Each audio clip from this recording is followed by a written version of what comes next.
जय श्री महाकाल। आप सभी मित्रों को हमारे चैनल आयुर्वेदा ज्ञान एवं तंत्र मंत्र में सभी मित्रों का स्वागत करता हूँ। आज यह एक विशेष मंत्र लेकर आया हूँ जो कि यह गणपति जागृति सिद्ध परीक्षित मंत्र प्रयोग है, जो कि इस मंत्र के माध्यम से बहुत से ऐसे कार्य हैं जो कि आपके सिद्ध हो जाते हैं। रिद्धि सिद्धि के दाता गणपति की यह विशेष जो मंत्र साधना है, जो मंत्र की जागृति है, आप सबों के बीच में आज प्रस्तुति कर रहा हूँ।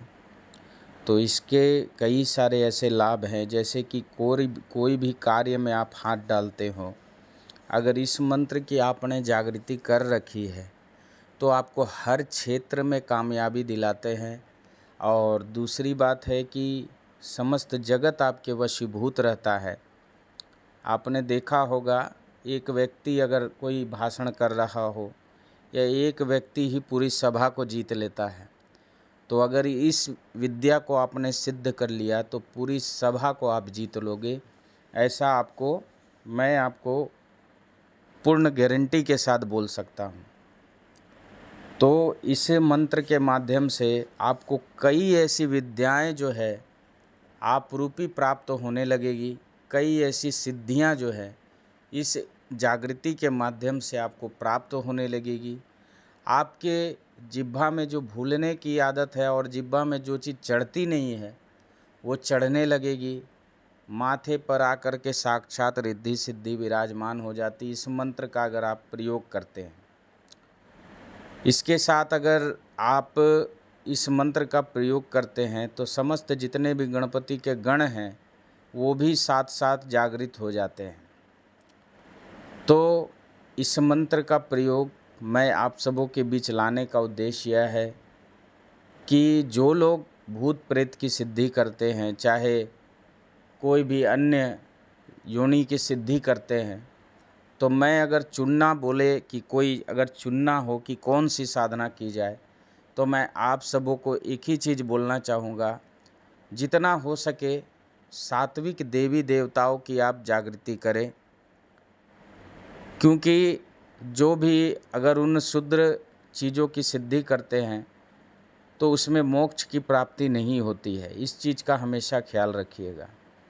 तो मैं चाहता हूँ कि आप लोग जो भी सिद्धियाँ करें उनमें से हमारे देवी देवताओं का ही जागृति करें, जिससे कि आपके जीवन में सकारात्मक आएगी। और एक गृहस्थ व्यक्ति भी यह साधना कर सकता है, जो कि उनके हर क्षेत्र में शांति और पारिवारिक ग्रह कलेश सभी दूर हो जाएंगे और आपका दिमाग इतना तीव्र हो जाएगा, इतना तेज हो जाएगा इस विद्या के माध्यम से कि आप कहीं परास्त नहीं होगे।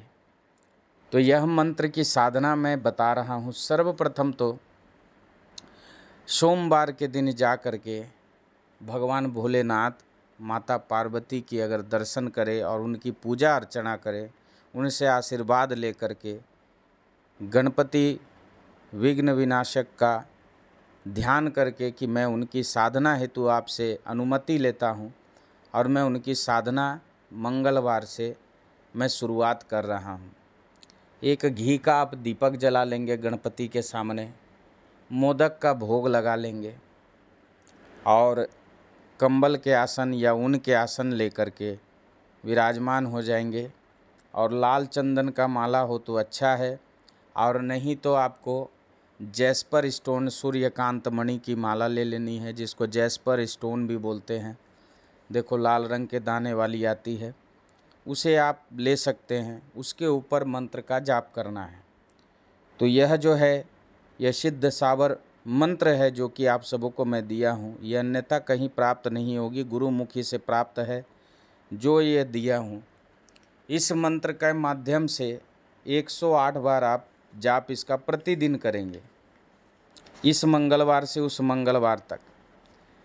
उसके बाद हवन हेतु पीले पुष्प की और घी मिला करके और हवन सामग्री के द्वारा आम की लकड़ी को प्रज्वलित करके चौकोर आकार बना करके हवन की वेदी बना करके चौकोर में और हवन करना है। तो ये जब हवन हो जाता है तो उसकी थोड़ी सी राख को आपको हल्का सा चुटकी भर जिह्वा में रख करके जल को पी जाना है। उसके बाद हर दिन आपको यह मंत्र कम से कम 11 बार हमेशा स्मरण करते रहना है। तो आप देखेंगे कि 1 या 2 दिन ही पार होगा, आपको कई तरह के ऐसे दृश्य नज़र आ सकते हैं।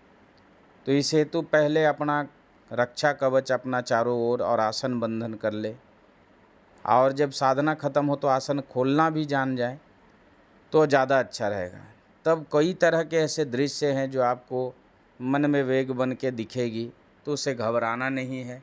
हो सकता है स्वप्न के माध्यम से भी आपको कई तरह की चीज़ें दिखेगी, तो उससे घबराना नहीं है, आपको उसमें लगे रहना है। तो आप देखेंगे कि आपको स्वप्न के माध्यम से भी भगवान दर्शन दे देते हैं। तो 7वां दिन जब ये अगले मंगल को कंप्लीट कर लेंगे तो हवन करने के पश्चात आप जो हवन की सामग्री है उसको दफना देंगे या तो कहीं पे गमले में डाल करके रख देंगे। उसके बाद आप देखिएगा कि आपके जीवन में किस तरह के बदलाव आते हैं।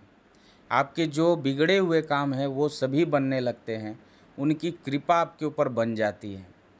मैं ये नहीं कहता कि कोई देवी देवता आपको नज़रों के सामने दर्शन देते, वो स्वप्न के माध्यम से देंगे, वो हवन के माध्यम से देंगे, या तो आभास के माध्यम से देंगे, या आपके कार्य सिद्ध होते हुए वो आपको दिखेगा कि ये हमारी चीज़ जो है पूर्ण रूप से जागृत हो गई है।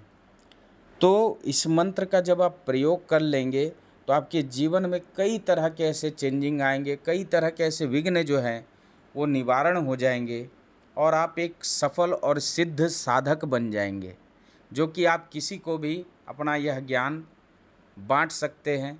बाकी यह जो साधना जब तक करें तो ये गुप्त ही रखें और अपनी सिद्धि को किसी को ना बताएं।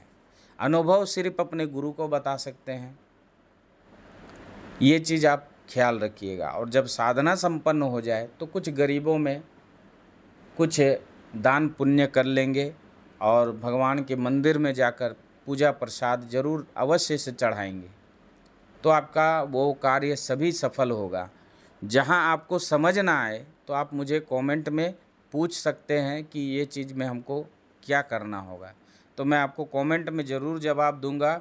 और मैं सभी को यह कहना चाहता हूँ कि इस साधना को आप लोग इस होलिका से पहले भी आप इसे ज़रूर करें, ग्रहण काल में ज़रूर करें, जो कि अभी ग्रहण भी लगने वाली है। तो आप इसको पूरी तरह से कंठस्थ करके आप इस साधना को कीजिए और इसमें सफलता पाइए। आज के लिए बस इतना ही। जय श्री महाकाल, जय माँ कामाख्या, जय माँ तारा। आदेश आदेश आदेश।